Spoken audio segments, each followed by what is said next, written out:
क्या आपने कभी किसी हिस्टोरिकल प्लेस पर जाकर कुछ अजीब महसूस की है? क्या इतिहास की कुछ कहानियां हमसे जानबूझकर छिपाई जाती है? क्या आप उस जगह पर रात बिताने की हिम्मत करेंगे जहां आत्मा की बास है? आज की इस वीडियो में जानेंगे एक ऐसे ही हिस्टोरिकल प्लेस के बारे में जो आपने कहीं न कहीं सुनी होगी। जी हाँ, आज हम बात करने वाले हैं भानगढ़ के किले के बारे में।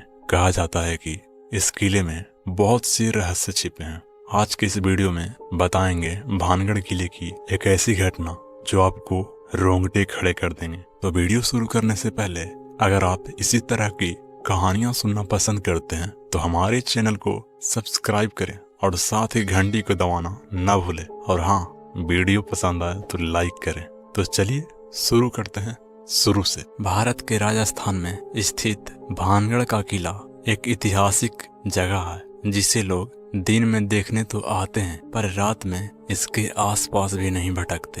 यह किला राजा माधो सिंह के द्वारा बनवाया गया था। इसकी सुंदरता का कोई मुकाबला नहीं था, पर इस किले के साथ एक भयानक रहस्य भी जुड़ा हुआ था। कहते हैं कि एक तांत्रिक की बुरी नजर इस किले पर पड़ी थी जिसने इस पूरे इलाके को श्रापित कर दिया था। अब यह किला सिर्फ एक खंडहर नहीं बल्कि एक श्रापित धरोहर था जहां सूरज ढलते ही एक अलग माहौल पसर जाता था। कहानी की शुरुआत होती है राहुल, आकाश, नेहा और पूजा से, जो 4 कॉलेज के दोस्त थे और रोमांच की तलाश में थे।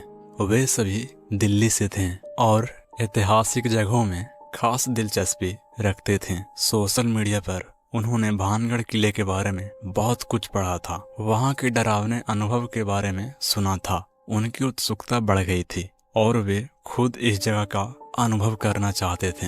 राहुल ने दोस्तों से कहा, अरे यार, तुमने सुना है, लोग कहते हैं कि भानगढ़ किले में रात बिताने वाले कभी वापस नहीं लौटते। आकाश ने हंसते हुए जवाब दिया, अरे ये सब कहानियां हैं और डरावने किस्से हैं। मैं तो एक रात क्या, वहाँ 5 रात बिताने के लिए तैयार हूँ। नेहा और पूजा ने भी हाँ में हाँ मिलाते हुए कही, अरे हाँ यार, हमें भी ये अनुभव करना चाहिए। और ऐसे ही चारों दोस्तों ने अपने एडवेंचर की शुरुआत की। दिल्ली से जयपुर होते हुए वे राजस्थान पहुंचे। भानगढ़ के रास्ते पर जाते समय गांव के कुछ लोगों से उनकी मुलाकात हुई। गांव के एक व्यक्ति ने उन चारों को बताया कि भैया सुनते हो, सूरज ढलने से पहले किला छोड़ देना। चारों दोस्तों ने इसे हंसी मजाक में उड़ा दिया। उन्हें यकीन था कि यह सिर्फ गांव वालों की अंधविश्वासी कहानियां हैं। जब वे लोग किले के पास पहुंचे तो शाम का समय हो रहा था। किला शाम के समय बेहद खूबसूरत लग रहा था, पर खंडहरों के बीच कुछ ऐसा था जो माहौल को भारी बना रहा था। किले की ऊंची दीवारें और टूटी फूटी बनावट जैसे किसी बीते हुए दर्द की बयां कर रही थी। लेकिन उन चारों दोस्तों का ध्यान किले की डिजाइन और उसके इतिहास पर था।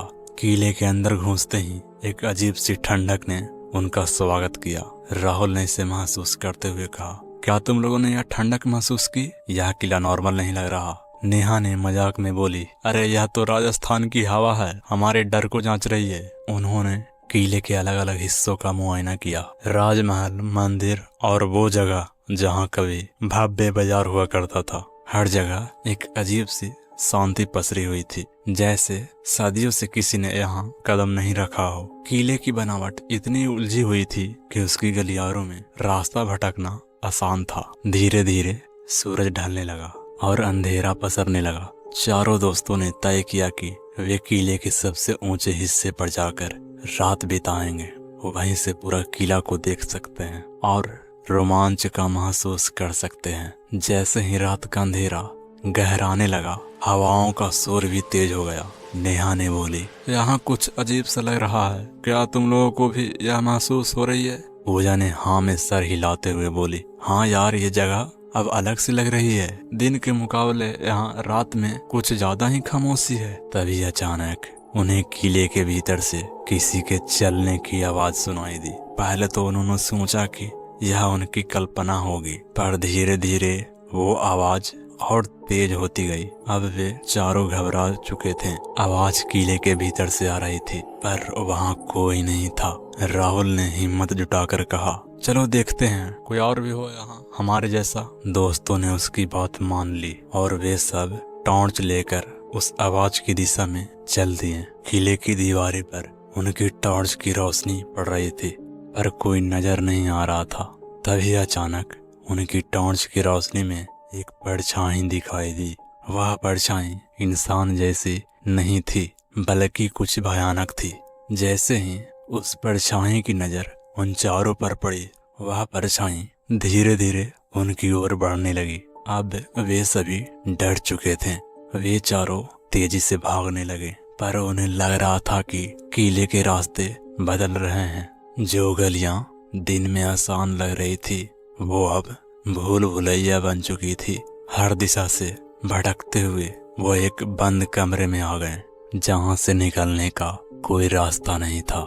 कमरे की दीवारें धीरे धीरे गर्म होने लगी और उन दीवारों पर अजीब से चित्र बनने लगे। वे चित्र श्रापित तांत्रिक के थे, जिसने किले को अपने क्रोध का शिकार बनाया था। उसके चेहरे पर एक भयानक हंसी थी और उसकी आंखें मानो सीधा उसकी आत्मा की झांक रही थी। तभी कमरे में एक भयानक आवाज गूंजी, तुम यहाँ क्यों आए? यह मेरी जगह है। जिसने भी यह मेरे श्राप को तोड़ा है, वह जीवित नहीं बचा। राहुल ने डर के मारे दरवाजा खोलने की कोशिश की, लेकिन दरवाजा जाम हो चुका था। अचानक से कमरे की हवा भारी हो गई और उन चारों की सांसें घुटने लगी। वे जितनी दरवाजा खोलने की कोशिश करते, उतने ही जगह डरावनी होती जा रही थी। अचानक एक जोरदार चीख के साथ दरवाजा खुल गया और वे चारों तेजी से किले के बाहर भागे। पर बाहर पहुंचने पर उन्होंने देखा कि किले की हर दीवार पर उनके हाथ का निशान थे, जैसे उन चारों की आत्मा अब उस किले का हिस्सा बन चुकी है। सुबह के समय गांव वाले ने किले के पास जाकर देखा तो किले के बाहर 4 जोड़ी जूते पड़े थे, पर राहुल, आकाश, नेहा और पूजा का कहीं आता पता नहीं था। कहा जाता है कि वे चारों उस रात किले में हमेशा के लिए खो गए। अब किले की खामोश दीवारें उनके चीखों का गवाह है। जो भी रात के समय उस किले में जाता है,